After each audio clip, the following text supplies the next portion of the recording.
अस्सलाम वालेकुम नाज़रीन, हमारे से रहा है मेहरान टीवी न्यूज़ मां हज़ारा हुसैन ऐं आऊं आहियां आयशा आयूब। सबका पहिरीं हिकु नज़र हिन वक़्त जी हेडलाइंस ते।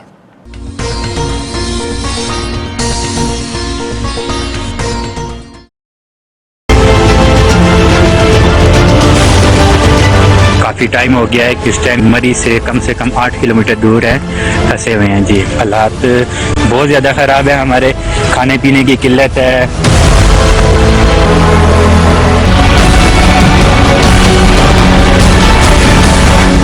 मरी ऐं गलियात में शदीद बर्फबारी तबाही मचाए छड़ी। खुराक जे खोट ऐं थधि सबब गाॾियुनि में फाथल एकी सियाह फौत।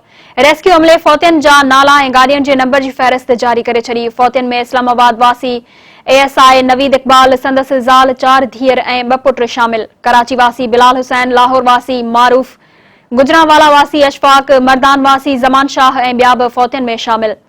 पंजाब हुकूमत मरी खे आफ़त सटियल करार ॾेई छॾियो। इमरजेंसी लागू, सरकारी रेस्ट हाउसिस सियाहन लाइ खोलण जो ऐलान। पंजाब जे वॾे वज़ीर उस्मान बुज़दार पंहिंजो हेलीकॉप्टर इमदादी सरगर्मियुनि लाइ ॾींदे चयो आहे त मरी में सियाहन खे हर मुमकिन सहूलियत फराहम कई वञे।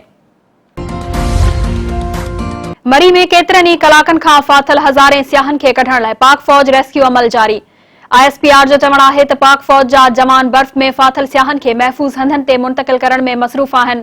माण्हुनि खे खुराक जो सामान ऐं कंबल फराहम कया पिया वञनि। केतिरनि ई फाथल माण्हुनि खे महफ़ूज़ हंधनि ते मुंतक़िल बि करे छॾियो आहे।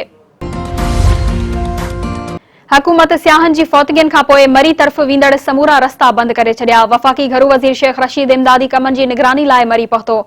शेख रशीद चयो आहे त 15 खां 20 सालनि में पहिरें भेरो एतिरे वॾे तादाद में सियाह मरी पहुता, जंहिं करे मसइलो पैदा थियो। मरी में रगो कंबल ऐं खाद खुराक खणी वेंदड़ गाॾियुनि खे दाख़िल थियण जी इजाज़त हूंदी। शदीद बर्फ़बारी सबब सियाहन जो मौत गाॾियुनि अंदर थियो आहे। रेंजर्स ऐं FC खे बि मदद जे लाइ तलब कयो वियो आहे। समूरनि सियाहन खां माज़रत करियूं था त उहे सुभाणे राति 9 वॻे ताईं मरी न अचनि। वज़ीर आज़म इमरान ख़ान मरी सानहे जी जांच जो हुकुम ॾेई छॾियो। इंसानी जानियूं ज़ाया थियण ते अफ़सोस जो इज़हार। इमरान ख़ान चयो आहे त मरी में सियाहन जी फौतगियुनि ते ॾुखारो आहियां। गैर मामूली बर्फ़बारी ऐं मौसमी हालतूं मालूम करण बिना सियाहन मरी जो रुख़ कयो। सूरतहाल खे मुंहुं ॾियण लाइ इंतज़ामिया तयार न हुई। ईंदड़ वक़्तु अहिड़नि वाक़िअनि खे रोकण लाइ सख़्त क़ाइदा ऐं ज़ाब्ता जोड़िया वेंदा। अपोज़िशन लीडर शहबाज शरीफ, PP चेयरमैन बिलावल भुट्टो ज़रदारी ऐं ॿियनि पारां मरी में इंसानी जानियुनि जे ज़ाया थियण ते ॾुख जो इज़हार। मरी में शहरियुनि जो मौत इंतज़ामिया जी नाअहली ऐं मुजरमाणी ग़फ़लत करार। शहबाज शरीफ चयो आहे त जेकॾहिं हुकूमत 1000 गाॾियूं बि संभालण जे क़ाबिल न आहे त पोइ उन खे इक़्तिदार में रहण जो कहिड़ो हक़ आहे। बिलावल भुट्टो ज़रदारी जो चवणु आहे त मरी सानहे ते सॼो मुल्क सोगवार आहे।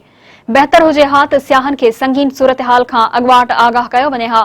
मरियम नवाज़ चयो आहे त बर्फ़ में फाथल माण्हुनि जी मौत जी दर्दनाक वाक़े ते दिली सदमो रसियो आहे।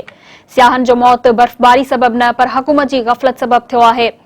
हुकूमत ते छो छंडण जो कहिड़ो फ़ाइदो, हुननि चयो। ज़मीर मरी चुको आहे। सुप्रीम कोर्ट जे चीफ जस्टिस गुलज़ार अहमद चयो आहे त थर जे माण्हुनि खे बुनियादी हक़नि खां महरूम रखियो पियो वञे। इहा मुल्क जी का ख़िदमत न आहे। इहा ॻाल्हि जेकी नथा सम्झनि उन्हनि खे सम्झणु खपे त थर जे माण्हुनि खे तालीम, सिहत, पाणी ऐं रोज़गार जो हक़ मुहैया करणो पवंदो। मिठी में डिस्ट्रिक्ट बार जे तक़रीब खे ख़िताब कंदे चीफ जस्टिस गुलज़ार अहमद चयो आहे त इहो ॿुधी अफ़सोस थियो आहे त थर जे माण्हुनि खे बुनियादी इंसानी हक़ न पिया ॾिना वञनि। थरपारकर जा माण्हू गुरबत वारी ज़िंदगी गुज़ारनि पिया। मुल्क जो आइन शहरियुनि खे आइनी हक़ ॾिए थो। उहे हक़ थर जे माण्हुनि खे मिलणु घुर्जनि। इहा का करम नवाज़ी नाहे। सुप्रीम कोर्ट जे चीफ जस्टिस गुलज़ार अहमद खे थरपारकर बार जे अॻवाननि थर जे मसइलनि बाबति रिपोर्ट पेश करे छॾी। चीफ जस्टिस मिठी जे सेशन कोर्ट में डिजिटल लाइब्रेरी जो इफ़्तिताह कयो। वकील बिरादरी तरफ़ां चीफ जस्टिस खे थर जे रिवायती पगड़ी बधाई वई। थर जे शागिर्द हथ सां ठाहियल स्केच चीफ जस्टिस खे पेश कयो। डिस्ट्रिक्ट बार जे हाल ॿाहिरां मुख़्तलिफ़ धुरियुनि जो इंसाफ़ लाइ एहतजाज, सिक्योरिटी जा इंतज़ाम इंतिहाई सख़्त। सूबाई वज़ीर सईद गनी चयो आहे त पुरअमन एहतजाज सभिनी जो हक़ आहे। जमायत इस्लामी MQM बणजणु चाहे थी। कराची में MQM जो खाल भरण लाइ मकानी निज़ाम खे बुनियाद बणाए लसानी सियासत कई पई वञे। कराची जे माण्हुनि लसानियत ऐं नफ़रत वारी सियासत खे रद्द करे छॾियो आहे। कानून पास करण जो अख़्तियार असेंबली में अक्सरियत खे हूंदो आहे। मुआविला अजाया आहिनि। सिंध हुकूमत प्राइमरी उस्तादनि खे तरक़ियूं ॾियण जो फ़ैसिलो करे छॾियो। उस्तादनि जे प्रमोशन लाइ B.Ed जी शर्त ख़तम। 15,000 खां वधीक उस्तादनि खे तरक़ियूं मिलंदियूं। 15 साल सर्विस मुकमल कंदड़ उस्तादनि खे 16हें ग्रेड में ऐं 9 साल सर्विस मुकमल कंदड़ उस्तादनि खे 15हें ग्रेड में तरक्कियूं मिलंदियूं। मुल्क अंदर कोरोना वायरस विघे वधीक हिकु मरीज़ दम ॾेई छॾियो। गुज़िरियल 23 कलाकनि दौरान 1345 नवां केस ज़ाहिर। सॼे मुल्क अंदर मर्ज़ में मुब्तला 629 मरीज़नि जी हालत ॻणती जोगी। एनसीओसी मूजिब केसेस जे मस्बत अचण जी शरह 2.89 रिकॉर्ड कई वई। पीरगोट जे कचे वारे इलाइक़े में खुरूस बिरादरी जे 2 धुरियुनि में संगावती तकरार तां झेड़ो। फायरिंग में 2 सगन भाइरनि समेत 4 ॼणा मारिजी विया। मारिजी वियलनि में नज़र मोहम्मद खुरूस, राजा काटू ऐं अली शेर खुरूस शामिल। 4 ॼणनि जे मारजण बाद इलाइक़े में छिकताण। 2 धुरियुनि में झेड़े दौरान हिन वक़्त ताईं 8 ॼणा मारिजी चुका। सीता रोड में हिकु ॾींहुं अॻु ब्लैकमेलिंग जो केस दाख़िल कराईंदड़ मेडिकल जी शागिर्दियाणी जो घर मां गोलियूं लॻल लाश हथ। वार्ड नंबर 7 जी रहवासण पीपल्स मेडिकल कॉलेज नवाबशाह जी आख़िरी साल जी शागिर्दियाणी डॉक्टर असमत तौर जो घर मां लाश मिलियो। नारी असमत जो मुबैना लिखियल ख़त बि साम्हूं अची वियो। ख़त में लिखियल आहे त शमन सोलंकी जे ब्लैकमेलिंग जे करे ख़ुदकुशी करे रही आहियां। बाबा साईं अव्हां वॾी मदद कई पर मां हिम्मत हारे चुकी आहियां। शागिर्दियाणी असमत जे वालिद जमील गुज़िरियल ॾींहुं सीता रोड थाणे ते केस दाख़िल कराईंदे मौक़िफ़ अख़्तियार कयो हो त शमन सोलंकी ऐं संदसि पुट फैज़ न्याणी खे ब्लैकमेल करे पैसा वठंदा रहनि था।